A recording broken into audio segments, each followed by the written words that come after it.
السلام عليكم، ازيكم؟ عاملين ايه؟ النهارده بقى معايا فيديو حلو جدا هنعمل فيه وصفة هتعجبكم جدا جدا. هنعمل مع بعض كيكة، بس هنعملها اللي هي كيكة الافران، اللي هي بتبقى في الفرن دي، اللي هي بتبقى في قوالب كده وبالشوكولاتة وبتلاقي صوص الشوكولاتة عليها فاحنا هنعملها بقى في البيت، بس طبعا انضف واحسن بكتير جدا جدا من البيت من بره، واوفر كمان. طيب انا معايا هنا 5 عدد من البيض، ومعايا كوباية الا ربع من السكر، كوباية وربع من السكر، وكوباية وربع من الدقيق. تمام كده، كوباية وربع وكوباية وربع. ومعايا كوباية مية، ومعايا نص كوباية من الكاكاو. تمام، ومعايا الفانيليا ومعلقة بيكنج باودر. بس كده، مفيش حاجة تاني. يبقى حطينا 5 عدد بيض، عليهم كوباية وربع السكر. تمام، ودي ما فيهاش لا زيت ولا سمنة ولا اي حاجة خالص. هنضرب كده السكر مع البيض. تمام، بالشكل ده. هتشوفوا معايا دلوقتي كل حاجة سهلة جدا جدا، وعايزة اقول لكم طعمها فظيع بجد. هنفضل نضرب كده بالمنظر اللي انتوا شايفينه ده كده. طبعا انا يعني وهنزل هنا كوباية المية.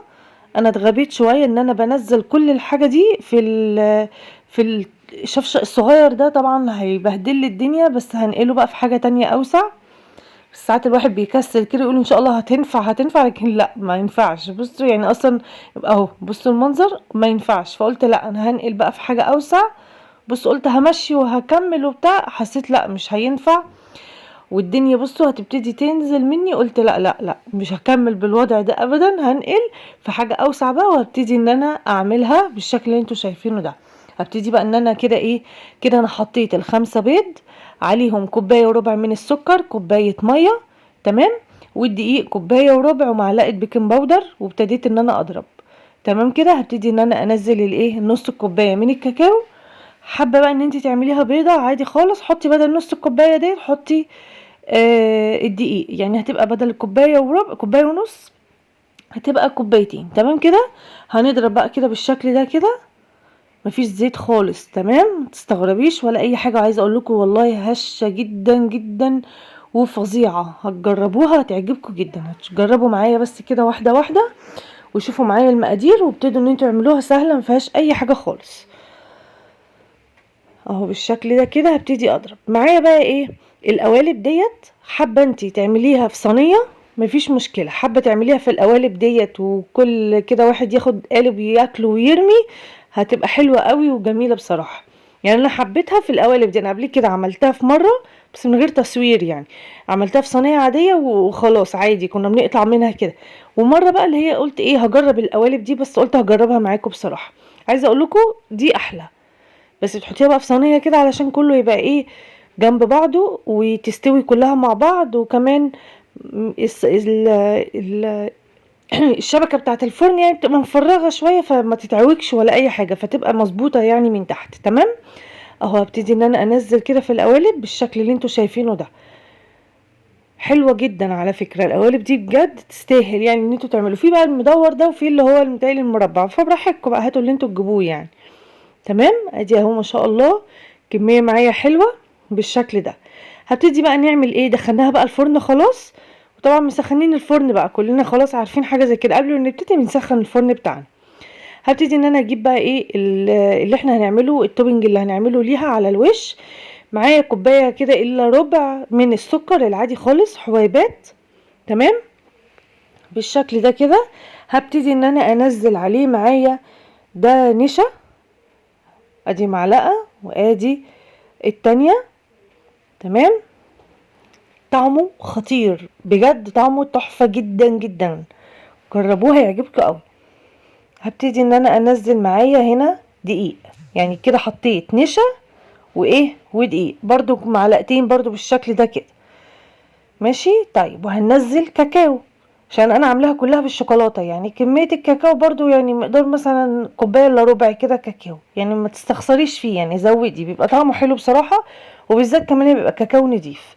وحطيت فانيليا كده رشه، وحطيت كيس نسكويك ده اختياري، بس انا حطيته بيبقى طعمه حلو جدا، وبيدي كده يعني نكهه حلوه قوي قوي مع اللي احنا عاملينه، التوبنج الجميل ده. معايا بقى دي كده كوبايه من الحليب، اللبن زي ما بتقولوا عليه، ادي التانية، تمام، وادي التالتة. كده حطينا 3 كوبايات. عايزة تحطي كوبايتين مية حطي، عايزة تحطي 2 و2. انا هنا بقولكم انا حطيت 3. هرجع بقى على النار وهشوف هحتاج الكوباية الرابعة ولا لا. تمام، يعني هو المفروض 4 كوبايات. حطي 2 مية و2 لبن. عايزة تحطيهم كلهم لبن حطيهم، عايزة تحطي كله مية وواحدة بس لبن براحتك، اللي انت حباه اعمليه. تمام. هنا بقى هرجع على هقلب كده تقلبتين 3 كده، وبعد كده هرجع على البوتاجاز. بس وانا حطيت بقى ايه الكوبايه الرابعه كمان، علشان هو لقيته بقى خلاص ابتدى يتقل معايا، فرحت حاطه له الكوبايه الرابعه. تمام كده. هنشوف بقى التقل بتاعه وهوريكم هيبقى عامل ازاي. تنسيش بقى وانت تتفرجي عليا تحطي لي اللايك عشان ما تنسيهوش، عشان في ناس كتير جدا بيتفرجوا ومش عارفه اللايك بيضايقهم في ايه. هو اللايك ما بيفيدنيش بحاجه، هو بيرفع الفيديو كل مره بقول لكم كده برضو. المهم انا هنا كده خلاص طلعت على النار وحطيت الكوبايه الرابعه، وبقى بالشكل اللي انتوا شايفينه ده. بصوا تقيل مش خفيف قوي، بصوا عامل ازاي تقيل. وعايزه اقول لكم طعمه خطير بجد، فظيع جدا جدا يعني. اهو تمام كده. طيب هنا بقى بقول لكم هنغطيه بس كده عشان ما يعملش ايه طبقه قشره على الوش. ولازم الكيس اللي هنغطي بيه يكون ملامس، يعني لامس التوبنج اللي احنا عاملينه.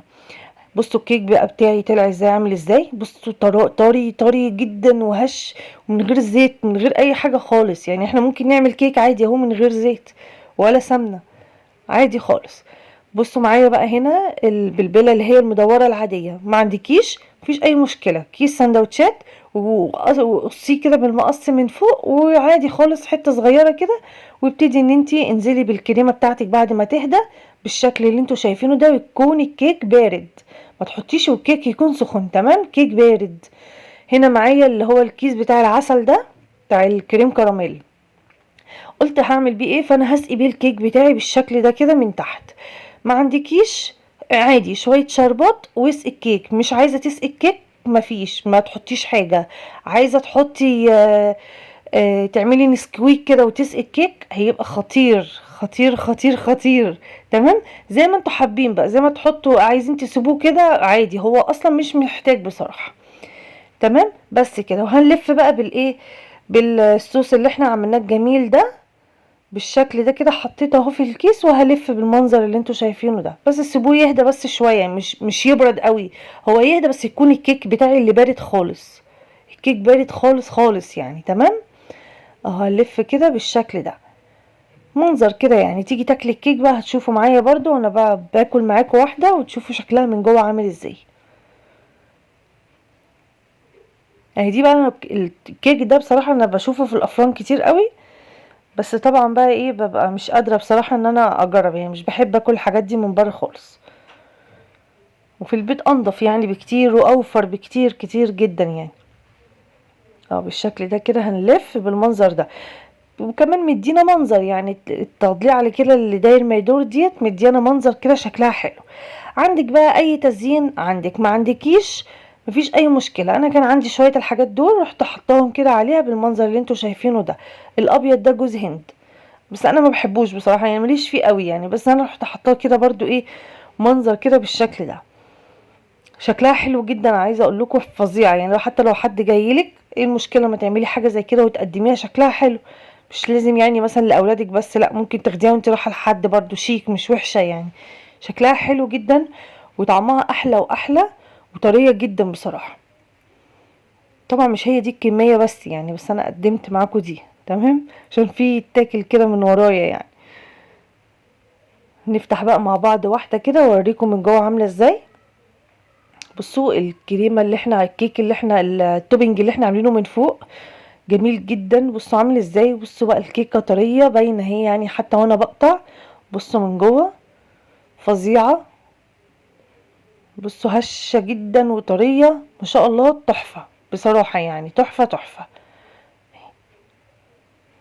جربوها هتعجبكم جدا. واحلى حاجه فيها ان اللي هياخد قالب زي صغنن زي ده كده هيرميه، بس مش هتتعبي في اي بقى طبق تغسلي مطرح الكيك. بصوا الكيك عامل ازاي، حلوه جدا.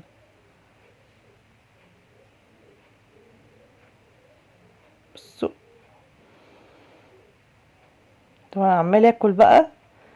بجد جربوها هتعجبكم جدا، وهستنى رايكم وهستنى تعليقاتكم، وجربوا الوصفات. انا مش بنزل اي حاجه، انا بنزل حاجه وانا واثقه منها، وبكون جربتها مره واتنين وتلاته.